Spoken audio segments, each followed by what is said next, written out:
Assalamualaikum warahmatullahi wabarakatuh. Selamat malam Pak Masyur Dwi Saputra dan teman-teman semua. Izinkan kami selaku kelompok 5 untuk memulai presentasi hari ini. Sebelumnya, perkenalkan terlebih dahulu, saya Fadila Anjani selaku moderator bersama dua rekan saya lainnya, Rosali Octavia dan Ruth Irawati Lumbandraja. Di sini kami akan menyampaikan materi mengenai landasan pendidikan. Untuk materi yang pertama akan disampaikan oleh Kak Rosali Octavia.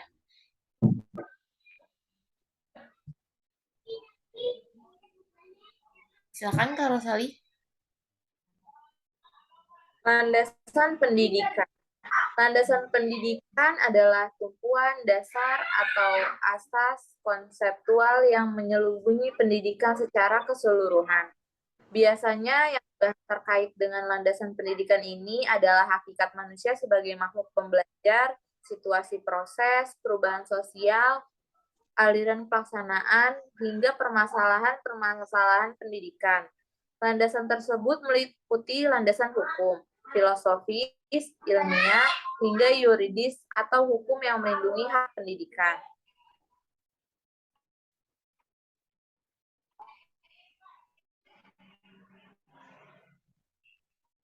Fungsi landasan pendidikan yaitu ada pijakan utama yang kokoh dan adil untuk memastikan keadilan pendidikan seperti dalam landasan hukum pendidikan. Ada barometer utama untuk memastikan kualitas pendidikan yang terarah sesuai dengan kebutuhan dan tujuannya. Ada landasan perlindungan hukum untuk menjaga keadilan dan kemerataan pendidikan. Ada pula perlindungan fungsi pendidikan agar tidak disalahgunakan untuk hal yang buruk.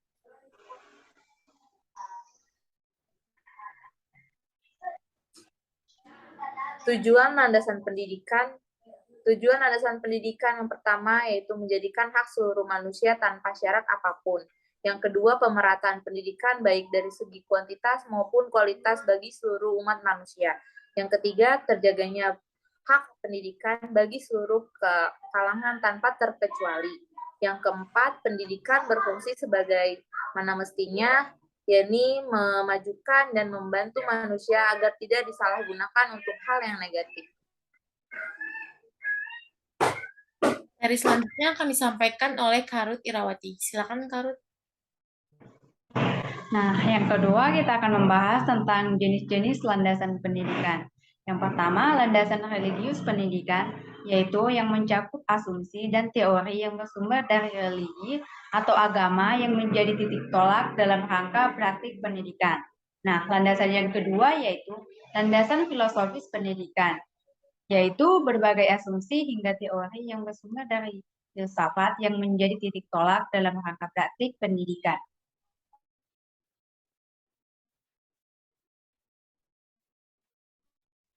Landasan yang ketiga yaitu landasan ilmiah pendidikan, yaitu asumsi dan teori yang bersumber dari berbagai cabang atau disiplin ilmu lain yang berhubungan dengan rangka praktik pendidikan.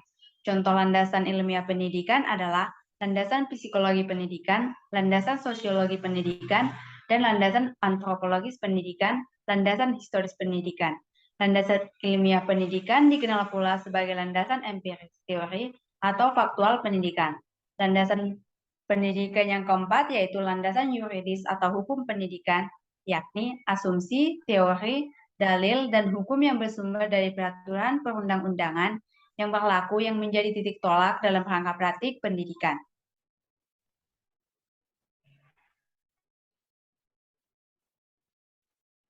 Nah, landasan-landasan yang pendidikan di Indonesia yaitu landasan yuridis pendidikan atau sering disebut dengan landasan hukum, yaitu adalah seperangkat asumsi yang bersumber dari peraturan perundang-undangan yang berlaku sebagai titik tolak dalam rangka pengelolaan, penyelenggaraan, dan kegiatan pendidikan dalam suatu sistem pendidikan nasional. Landasan yuridis tentang pendidikan Indonesia antara lain: 1. Undang-Undang Dasar Negara Republik Indonesia tahun 1945. Yang kedua, Undang-Undang RI Nomor 20 Tahun 2003 tentang Sistem Pendidikan Nasional. Yang ketiga, berbagai peraturan pemerintah atau PP yang berkenaan dengan pendidikan yang menyertainya.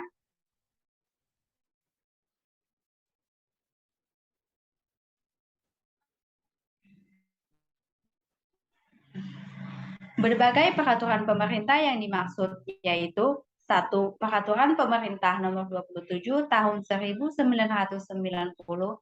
tentang Pendidikan Prasekolah, Peraturan Pemerintah Nomor 28 Tahun 1990 tentang Pendidikan Dasar.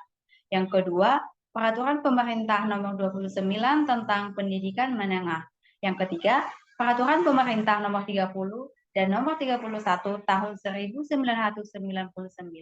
tentang Pendidikan Tinggi. Yang keempat, Peraturan Pemerintah Nomor 73 Tahun 1991 tentang Pendidikan Luar Sekolah. Materi selanjutnya akan disampaikan oleh saya sendiri, yaitu landasan filosofis pendidikan. Landasan filosofis atau filsafat pendidikan merupakan landasan yang berkaitan dengan makna atau hakikat pendidikan, yang berusaha menelaah masalah-masalah pokok dalam pendidikan, seperti apakah pendidikan itu, mengapa pendidikan diperlukan, dan apa yang seharusnya menjadi tujuan pendidikan. Untuk memahami landasan filosofi pendidikan adalah dengan menggunakan pendekatan filsafat, ilmu yang meliputi 3 bidang kajian, yaitu 1. Ontologi. Ontologi adalah bagian dari metafisika yang bersifat spekulatif, membahas hakikat yang ada secara universal. Yang kedua, epistemologi, berarti mempersoalkan sumber dan usul pengetahuan dengan meneliti, mempelajari, dan mencoba mengungkapkan prinsip-prinsip primer kekuatan struktur pikiran yang diberikan kepada manusia. Yang ketiga ada aksiologi, merupakan cabang filsafat yang membahas teori-teori nilai dan berusaha menggambarkan apa yang dinamakan dengan kebaikan dan perilaku yang baik, di mana di dalamnya terdapat etika dan estetika. Contoh landasan pendidikan filosofis. Yang satu, perennialisme, merupakan aliran filsafat pendidikan yang percaya bahwa spiritualisme, tradisi, dan agama, di mana semua pengetahuan, ajaran, dan nilai yang baik telah tumbuh. Yang kedua ada esensialisme, yakni aliran yang ingin kembali pada kebudayaan-kebudayaan warisan sejarah yang telah terbukti keunggulannya dan kebaikannya bagi kehidupan manusia. Yang ketiga ada progresivisme, aliran ini percaya bahwa pengetahuan mengenai dunia ini hanyalah sebatas sebagaimana dunia ini dialami oleh manusia, dan itulah yang dapat dijangkau oleh ilmu pengetahuan sains untuk kita semua. Yang keempat ada pedagogi kritis, salah satu unsur pokok aliran ini adalah keharusan untuk memandang sekolah sebagai ruang publik yang demokratis. Yang kelima ada eksistensialisme, adalah adanya otonomi dan kebebasan manusia yang sangat besar untuk mengaktualisasikan dirinya. Landasan religius pendidikan adalah pembangunan ilmu pengetahuan yang menguatkan keberagamaan, keyakinan, atau keimanan peserta didik sehingga tujuan pendidikan untuk membangun manusia yang beriman dan bertakwa serta berkepribadian luhur dapat dicapai secara optimal. Penerapan dan contoh landasan religius. Landasan religius merupakan landasan yang paling mendasari dari landasan-landasan pendidikan, sebab landasan agama adalah landasan yang diciptakan oleh Allah Subhanahu wa Ta'ala. Bahkan setiap pendidikan nasional mengharuskan setiap peserta didik mengikuti pendidikan agama, karena sistem pendidikan agama dibutuhkan pada zaman yang semakin modern. Pendidikan agama adalah hak setiap peserta didik dan bukan negara atau organisasi keagamaan. Contoh penerapannya yaitu pembelajaran agama untuk mendidik akhlak siswa dan kegiatan infak dan zakat, mendidik siswa untuk berbagi dengan sesama atas dasar Al-Quran dan Sunnah. Selanjutnya, landasan ilmiah pendidikan. Landasan ilmiah atau landasan teori pendidikan merupakan landasan teori yang digunakan untuk mengkaji dan mempelajari berbagai ilmu yang berhubungan langsung dengan pendidikan dan segala bidang yang menyelimutinya.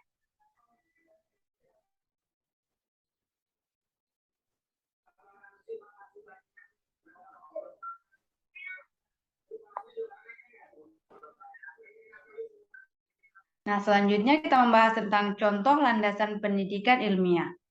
Yang pertama yaitu landasan psikologis pendidikan adalah asumsi-asumsi yang bersumber dari hasil studi disiplin psikologi yang dijadikan titik tolak dalam rangka praktik pendidikan.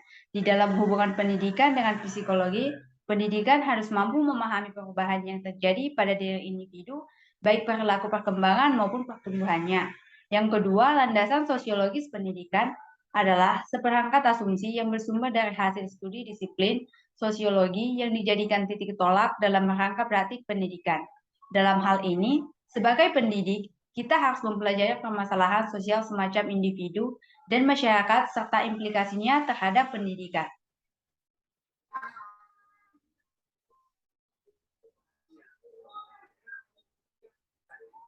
Contoh landasan yang ketiga yaitu landasan antropologis pendidikan atau landasan budaya adalah seperangkat asumsi yang bersumber dari hasil studi disiplin antropologi yang dijadikan titik tolak dalam rangka praktik pendidikan. Terdapat hubungan timbal balik antara pendidik dan kebudayaan. Kebudayaan menjadi input bagi pendidik. Antara lain, satu, kebudayaan milik suatu masyarakat yang berupa nilai-nilai dan gagasan-gagasan yang menggariskan tujuan pendidikan.